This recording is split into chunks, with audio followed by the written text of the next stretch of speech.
all. I'm A.Gayathree, lecturer, Department of English SF from Sithalakshmi Ramaswamy College, Trichy.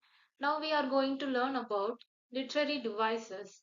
Literary devices are special techniques used by writers to make their language expressive, effective, and memorable.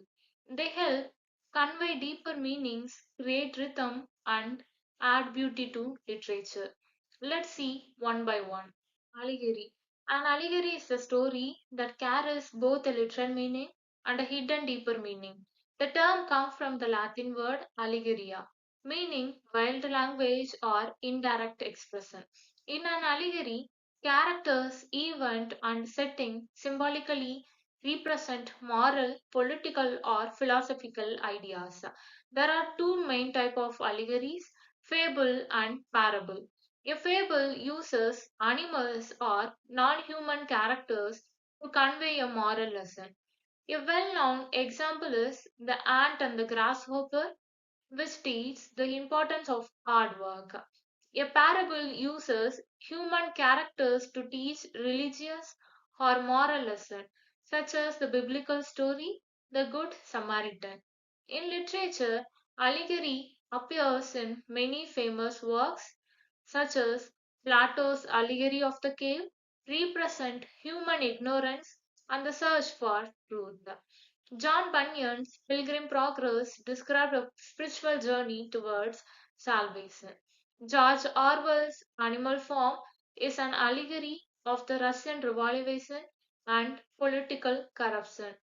Thus, allegories allows writer to express serious ideas through symbolic storytelling. Allusion. An allusion is a brief and indirect reference to a person, place, event, or literary work. The writer does not explain the reference. The reader is expected to understand it through prior knowledge. For example, he is a real Romeo. Allusion to Shakespeare's Romeo and Juliet, Romeo symbolizing a romantic lover. This place is like the Garden of Eden, allusion to the biblical paradise lost. Allusion enriched writing by connecting it to well known stories, history, or cultural, adding deeper meaning without lengthy explanation. Alliteration.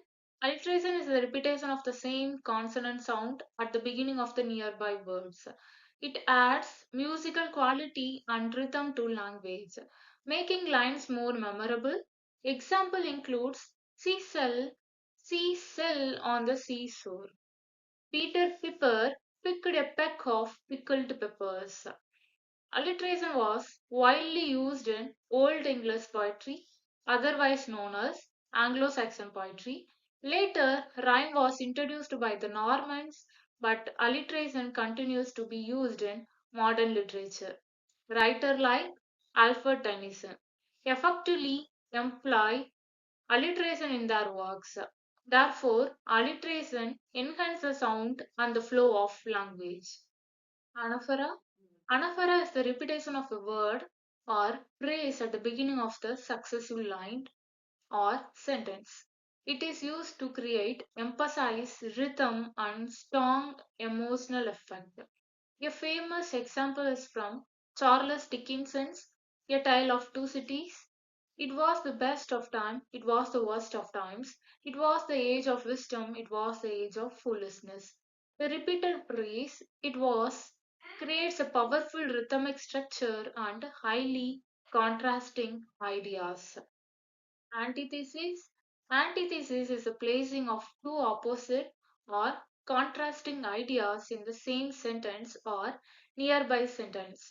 This device highlights contrast and soften meaning. Example: speech is silver, silence is gold. Another one small step for man, one giant leap for mankind. And also, it was the best of time, it was the worst of times. Thus, antitheses make expression powerful by balancing opposites. Apostrophe. Apostrophe is a figure of speech in which the speaker directly addresses a dead person. an absent person, a non human object, or an abstract ideas, as if it were alive and present. Examples: John Donne's Death Be Not Proud. Death is addressed as the person. In Mary Shelley's Frankenstein, the narrator speaks to the cloud and the stars. Apostrophes adds emotional intensity and dramatic effect. Oxymoron. Oxymoron is a combination of two opposite words placed together to create a stringing effect.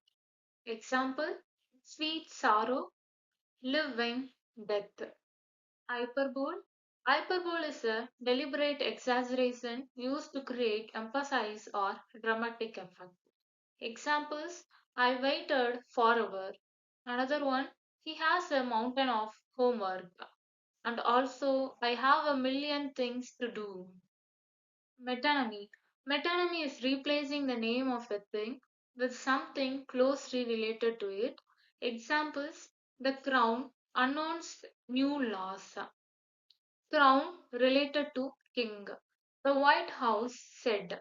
The White House related to US government. The pen is mightier than the sword. Synecdoche. Synecdoche is a figure of speech in which a part represent the whole or the whole represent a part. Examples: all hands on deck. Hands to sailors. The school won the trophy. School to team. Zeugma. Zeugma is when one word, usually a verb, governs two different objects in different sense. Examples: she broke his heart under his car. Another one: he lost his key and his temper. Another one: he opened his mind and his wallet every time he went out with her. Pathetic fallacy. Pathetic fallacy is introduced by John Ruskin. Pathetic fallacy is attributing human emotions or accents to natural or inanimated object. Examples: the angry storm ragged. Another one: the sun smiled brightly. Irony. Irony is a contrast between what is expected and what actually happens or is meant. Examples: a fire station burns down. Another one: a lifeguard needs saving. Pun. A pun is a play on words using similar sounds or double meaning for humorous or clever effect. Examples: I used to be a banker but I lost interest. Another one: a boiled egg is far too beat. Litotes.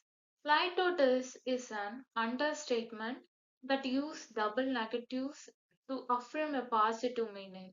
Examples: he is not unkind means kind. Another one: that was no small achievement. Thank you.